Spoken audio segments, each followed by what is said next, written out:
everyone and welcome to my channel. I'm Katie and today we're doing a single colour painting again. I thought I would add a slight festive twist to this one by making it a polar bear. I started off by giving the page a good old soaking in some clean water before adding a very light layer of paint. The paint I'm using is the Lunar Black by Daniel Smith, or I think it's either Lunar Black or Lunar Blue. It's very dark and very granulating. And I thought this would be a great way to demonstrate how to use different textures to create something that looks 3D and just quite lovely. Before I continue with the narration, please make sure you have subscribed. I've had a look at the old analytics and it's showing about half of you who watch haven't subscribed, so what are you waiting for? Now with that being said, let's get back on with this painting. Once that first layer had dried, it was time to go in and add some more depth, I guess. I was going to say more colour, but we're just using the one, so we're not really adding a lot of colours. By segmenting areas off and then working the details in that way, I found that was a really nice, effective way to stop the colours from running into each other. With this being a granulating paint as well, I also dabbed areas with more pigment just to see if I can get a bit more of a texture. I also used the Winsor & Newton granulating medium just to agitate those particles a little bit more to see if it would do anything.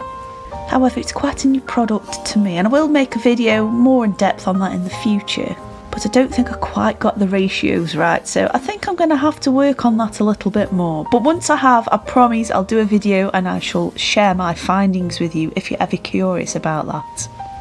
So I'm quite enjoying doing these single colour paintings, or incredibly restricted where it's one or two. From a personal point of view, I find them quite useful as a development tool really. It doesn't really matter what stage you're at with your art journey. I do think doing exercises like this are really useful for getting to know the pigments and colours you're working with, alongside learning about tonal values. I also think if you're on a limited budget but you're wanting to splurge on more expensive materials, and say for example you can only buy one tube at a time, again, it doesn't mean that you can't work with what you've got. I'm slowly getting around to upgrading a lot of my materials, especially with Daniel Smith being expensive, although I'm not just strictly using Daniel Smith. I do tend to find it gets a wee bit pricey, so a tube of watercolour is going to last you absolutely ages, especially if you squeeze it into a pan and reactivate it and use it that way. So by just doing paintings using one pan or one colour at a time, it's not really going to dent the impact of what your future collection's going to be. I also find it's quite useful as well to see if you like a particular brand or not, or a particular pigment, and it's better than buying a whole set and realising actually I don't like these and I've just spent a lot of money on a lot of paints that I'm not going to enjoy using. Also, with that being said, I also think it's kind of good to have a look at the more affordable ranges and just to see what they can achieve on their own.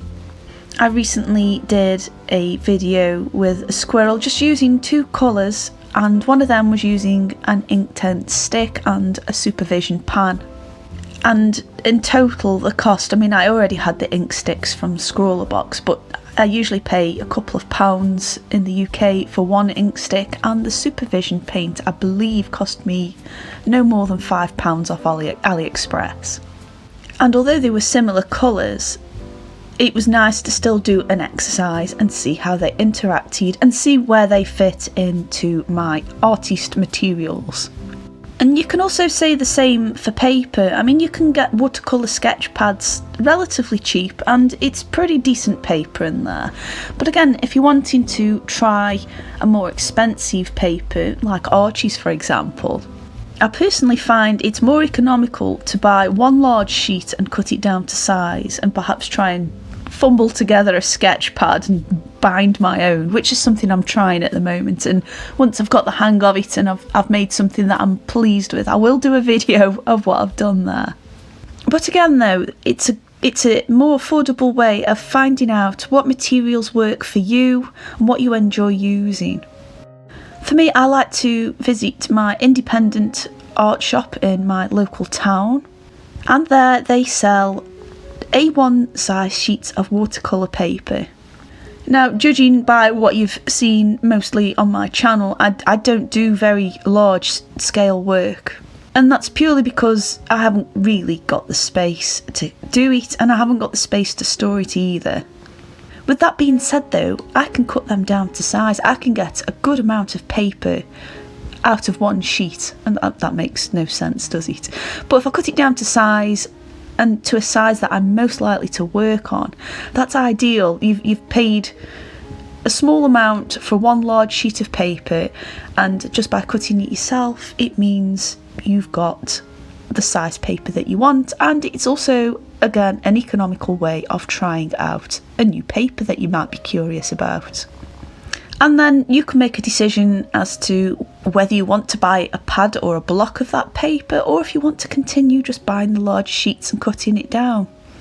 I feel like this has been more of a being a frugal artist than talking about the painting. I suppose you should talk about it a little bit more.